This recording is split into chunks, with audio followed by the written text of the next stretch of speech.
Gawin na lang nating 401 para maging doon sa mahigit. O gawin na lang natin 401 times, let's say 3,000 na lang. 3,000. Taragis na yan. Magkano? 401 times 3,000. 1,203,000. Ayop na yun. Sige na nga, wag na nga natin gawing 3,000. Ilagay na lang natin dun sa 2,000 yung kunyari sa Lazada nila binili. 2,600 yung sinabi ni Boss Daday. O putang ina, 1,000,000 pa rin.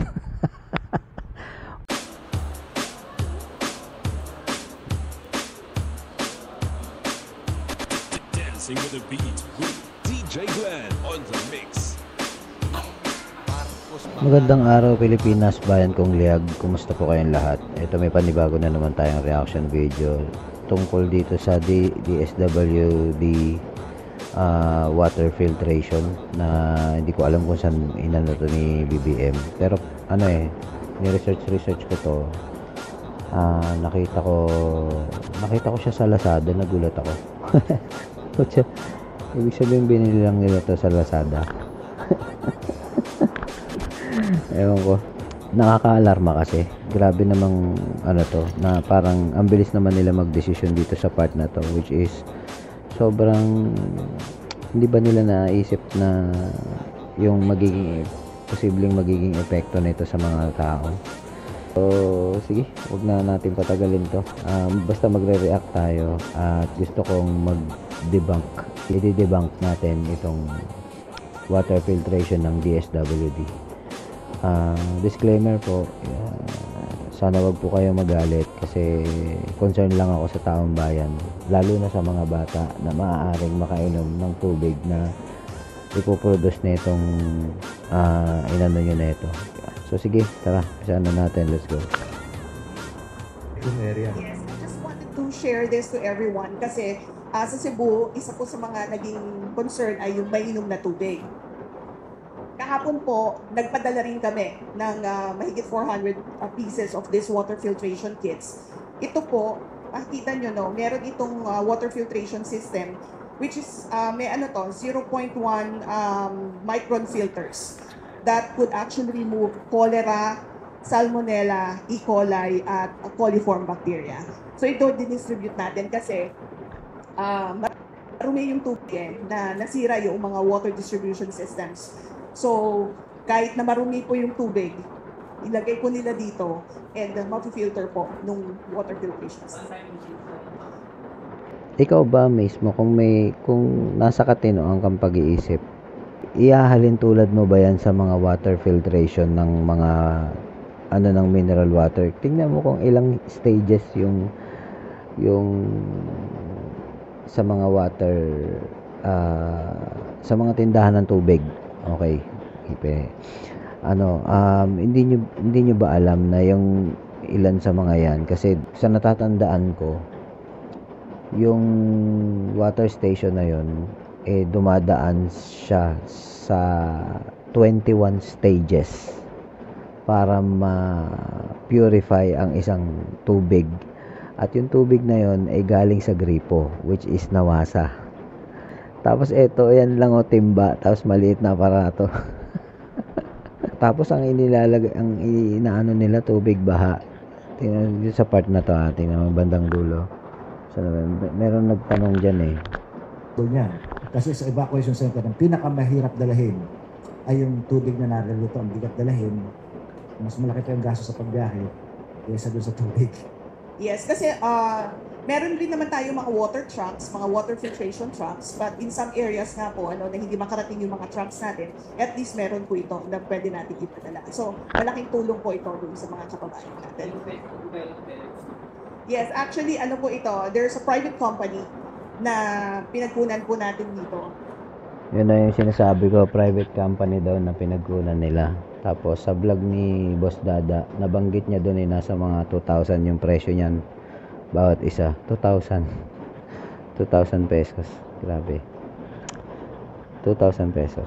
Magkano kaya nila binili yan doon? Doon pala magdududa ka na At saka 'Di ba yung mga ganyan dapat alam ko meron yan dapat patent or patent. Paano ba 'yun? Paano ba i-pronounce 'yun? Patent or patent sa FDA. Dahil ano yan, iniinom yan eh.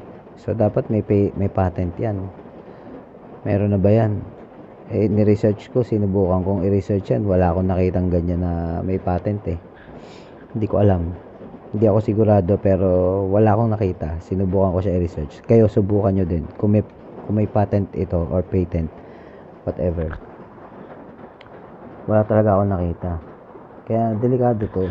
Ang bihira. Tapos tubig baha. Talagang ito yung kanila pong how do you call it, expertise, ano? Yung dumidevelop ng mga water filtration systems. Yung tubig baha, hindi kaya. Yung tubig baha na may mud. Actually, pwede. Taragis na yan. Tubig baha. Ginamit na namin ito. In fact, Secretary Rex Gatchalian and President Marcos Jr. drank from this, ano, O yan, from this binanggit niya yan bucket. Ito, papakita ko sa inyo. Ayan. So, Ayan, tingnan nyo, binanggit niya yan, sinabi niya yan, yung sa Secretary Gatchalian. Tapos, alam ko, naalala ko yan eh, kaya hinanap ko yung video na yan. Ito yan. Ayan. Tingnan nyo mabuti ha. Diba?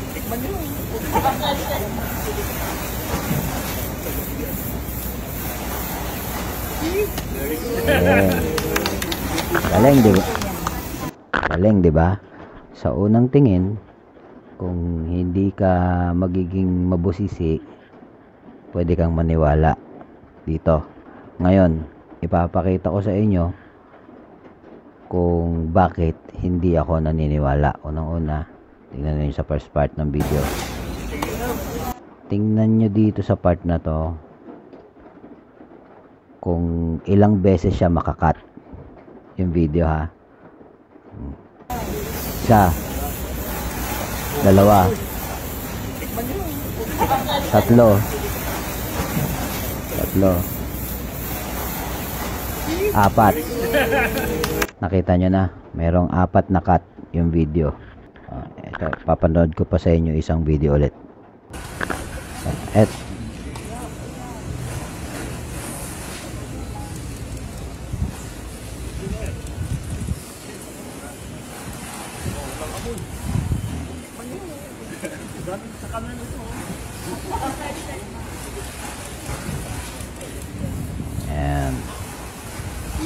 Napansin nyo yun, part na ito naman, tuloy-tuloy yung video, walang cut. Pero, hindi tiningnan kung ano yung laman nung ano, timba. Okay, tingnan natin ulit ha, balik tayo dun sa kanina. Kung, diba? Dun pa lang sa unang cut, hindi mo alam kung same na baso pa rin yung nakatutok. Kasi merong cut bakit nagkaroon ng cut yan? Isa pa. Dalawa. Saka yung pag-inom, tingnan nyo kung medyo malabo kasi.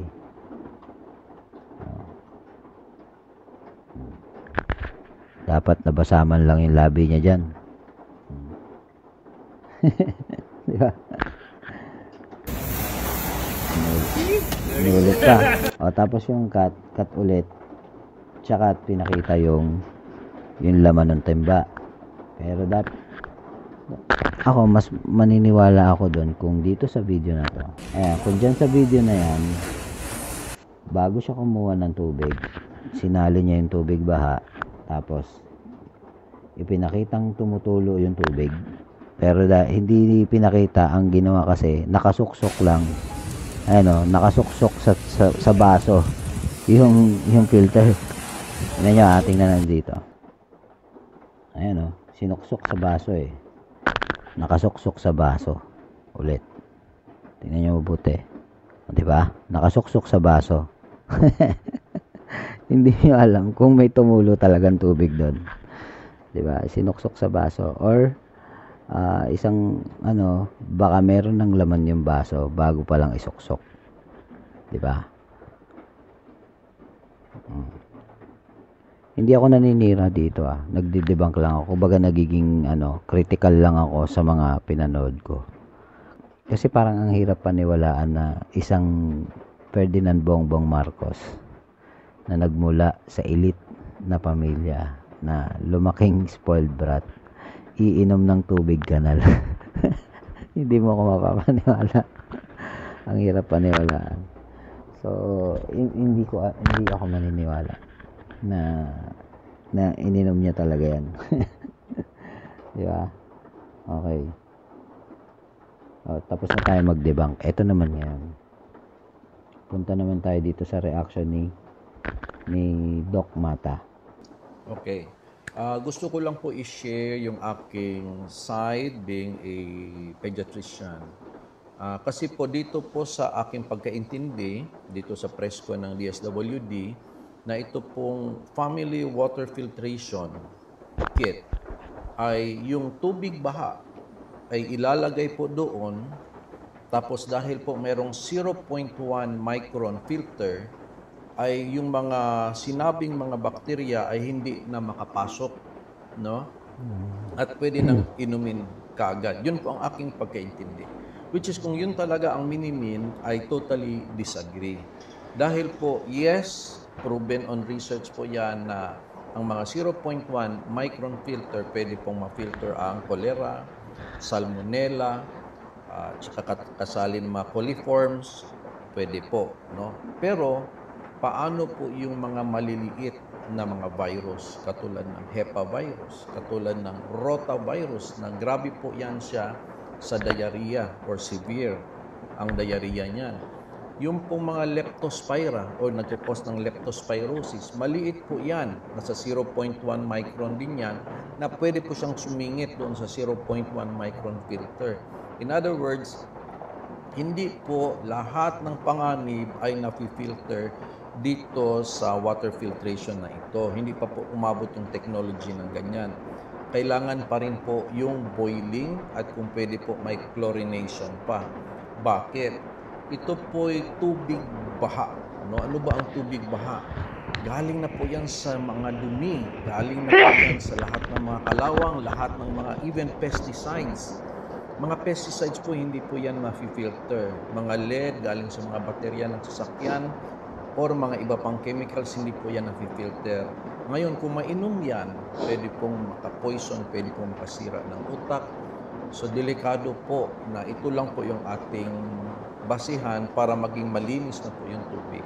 So, kailangan talaga, meron siniset, kung kailangan lang na inumin yung tubig baha, sinisettle yung putik ng kunwari tela muna. Then, ito na po yung pangalawa para mas malalim na yung filtration. So, may tulong po. Then, ipaboil po siya ng 1 to 3 minutes. Then, meron pang chlorination. Mas maganda po. So, in other words, hindi po usual na nagagawa ng common na tao itong process. So, ibig sabihin, pwede pala siya. Kaya lang, dapat magkaroon siya ng, yun nga, yung papakuluan tapos chlorination pa para talagang mamatay lahat yung mga viruses na maaaring naandun sa tubig. Kasi nga, di ba, masyado siyang delikado. Grabe pala, no? Ganun siya kadelikado kasi yung mga lalo na yung leptospira na virus, nakakatakot yun. Talagang hindi mo maaalis sa baha yun dahil ano ba yung mga nandun nga sa baha, binanggit na lahat ni Doc Mata. Di ba? Kaya hindi ko talaga magets kung bakit inaano to ni ni Bongbong Marcos. Bira.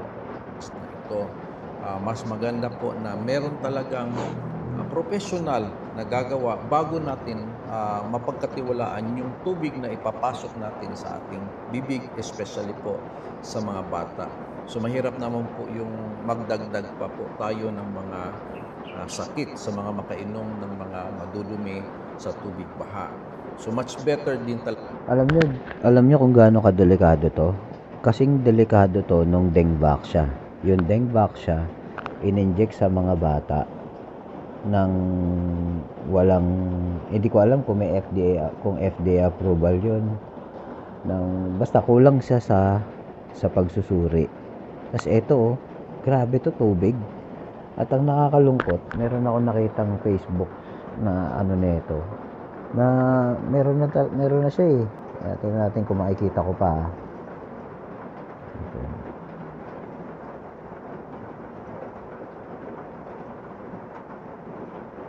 Ayan no. Look, Department of Social Welfare and Development or DSWD, Western Visayas distributed family water filtration kits to evacuation centers at La Corta City, namely La Corlata City Educational Center. Kita nyo yan oh guys, tingnan nyo. Pinaiinom na nila sa mga bata. Walang hiya. Nako po. Kung ako magulang ng batan to, hindi ko to paiinumin. Hindi ko to paiinumin dito. Kung ako magulang. Pero tingnan nyo sa gilid, meron siyang mineral water. Meron siyang mineral. Sana yung laman ng mineral water yun yung nakandyan. Kasi kung yan galing sa tubig baha, napakadelikado niyan. Diba? May bata. Nakakatakot to, guys. Hindi siya dapat. Basta napanood ko kasi sa mas napanood ko to sa channel ni Boss Dada. Tingnan nyo. Ayan oh. Pinakita niya yung part. Kano yan? Sawyer Squeeze Filter Philippines price magkano? Nasa 2,690. Puta mo yan, sa no? Lazada. Yan yung presyo, putang. Oo, sa sa Galleon PH 4,274. O yun lang yung basta nagre-range siya ng 2,500. Walang yan, sa Lazada lang nakita. Tapos gano'n, nako po, bongbong talaga naman. Tingnan nyo. Tapos ito, merong video dito na pinarte-parte, kinalas-kalas. 500 to 4,300. Ang tanong, ilan yung binili natin nito at magkano yung pagkakabili natin? Yun ang malaking tanong. Kasi ang presyo niya, 2,500 hanggang 4,300 lang. Puta ko sa inyo ha. Kung ano yan. Ito yan, Sawyer. Oo, Sawyer, yan, water filtration. Tingnan ninyo kung ano yung component niya. Ayan, tingnan nyo. I-search nyo na. Yan pala yung brand niya. Sawyer Water Filtration. O, yan. Yan lang yung component niya, oh. Mantakin mo yan, oh. Itong may puti na yan, yung itim na malaki na yan, may nakalagay, flow. Yan lang yan, mga bossing. Yan lang yung mag-filter. Mantakin mo, kayang alisin ng maliit na device na yan, yung mga contaminants na nandoon sa tubig baha, Kasi ang sinabi nila rito, tubig baha, pwede nang inumin. Tang-ina nyo. Mauna kayo. Gago kayo, ninanakawan nyo na yung mga Pilipino, lalasunin nyo pa. Ininom na nga. Walang... Ininom nga ni Bongbong, ikaw naman, oh. Ininom nga ni Bongbong, Boss Dada. Kita mo naman. Ay, nako. So, ayan, kayo na humusga mga kababayan. Kayo na nakapanood nito. Sobrang, hindi natin alam kung anong tumatakbo sa isip ng presidente natin. Bakit niya ginagawa ito? Ito na lang, may suggestion ako. Pero bago ko sabihin yung suggestion ko, panoorin niyo muna to. Kasi sa evacuation center, ang pinakamahirap dalahin ay yung tubig na naririto, ang bigat dalahin. Mas malaki pa yung gasto sa pagbiyahe kaysa doon sa tubig. Talaga ba? Eto, punta tayo sa sa mas earlier part nitong video na to at saka natin sabihin kung talaga bang mas tipid yung bumili nito kaysa bumili ng tubig. Okay? Eto, panoorin nyo. Kahapon po, nagpadala rin kami ng mahigit 400 pieces of this water filtration kits. Ilan daw? Mahigit 400 pieces of this filtration kits. Magkano yung sabi ni Boss Dada? Magkano isa? Sawyer Squeeze Filter Philippines price magkano? Nasa 2,690. Puta mo yan, sa no? Lazada. Yan yung presyo. Puta. Oo, sa Galleon PH 4,274. Ayan, sa Lazada nasa 2,600 something. At sa Galleon PH nasa 4,200 mahigit. Okay. So, check natin. pagpalagay na natin na lumagay na lang tayo sa gitna ng 2,000 at 3,000 ay ng 4,000. So gawin na lang natin halimbawa nasa 300 na lang ay 3,000 na lang ang bawat isa. Magkano yon? Okay, sa 400 yung sinasabi niya 400 mahigit. Okay, gawin na lang nating 401 para maging doon sa mahigit. Gawin na lang natin 401 times let's say 3,000 na lang. 3,000. Taragis na yan. Magkano? Kano to? 401 times 3,000. 1,203,000. Ayop na yun. 1,203,000.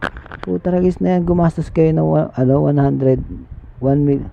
Sige na nga, wag na nga natin gawing 3,000. Ilagay na lang natin dun sa 2,000 yung kunyari sa Lazada nila binili. 2,600 yung sinabi ni Boss Daday. Putang ina, 1 million pa rin. 1,042,600. Grabe kayo.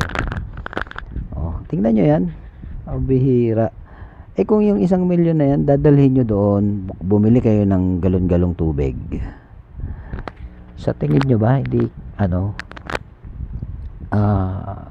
yung 1 million, sobra-sobra lunod na sa tubig yung mga tao doon. Magkano lang ang i-divide natin sa 50 pesos. 50 pesos lang isang galon ng mineral 20,000 gallons yung madadala nyo doon 20,800 gallons. Pambihira kayo. Ay naku po, inang, grabe naman. Grabe kayo mga kayo. Ba't ganito nyo pinaglalaroan ng ang gobyerno? Meron ng disaster, naiisip nyo pa yan. Ay nako, pambihira. Sige, ayan mga kababayan, kayo nang humusga. Hindi ko na alam kung ano pa yung pwede nating sabihin sa neto. No words can say, ika nga. Grabe. Ay nako po, inang, sobrang kakilakilabot to mga pinagagagawa na itong mga alipores ni Bongbong Marcos. Siya siguro hanggang dyan na lang. Makikisuyo naman ako sa inyo mga kababayan, bayan kong Leyag. Baka naman pwede po ninyo akong i-subscribe para magtuloy-tuloy na po itong channel na to. Pakishare nyo na rin sa mga kakilala nyo, lalo na dyan sa Cebu. Huwag nyo hayaang uminom sila nyan. Walang galing sa tubig baha, tapos papainumin nyo ng padadaanin nyo lang dyan, pwede na. Malabo yan. Bumili na lang kayo ng tubig, pangawa nyo na, mas makakatipid pa kayo. Ay nako, kahit saan talaga, kahit saan ka tumingin may korupsyon. Ay sige, hanggang dyan mga kababayan, maraming salamat. Mahalin po natin ang Pilipinas kahit nahihirapan na tayong lahat. Peace out.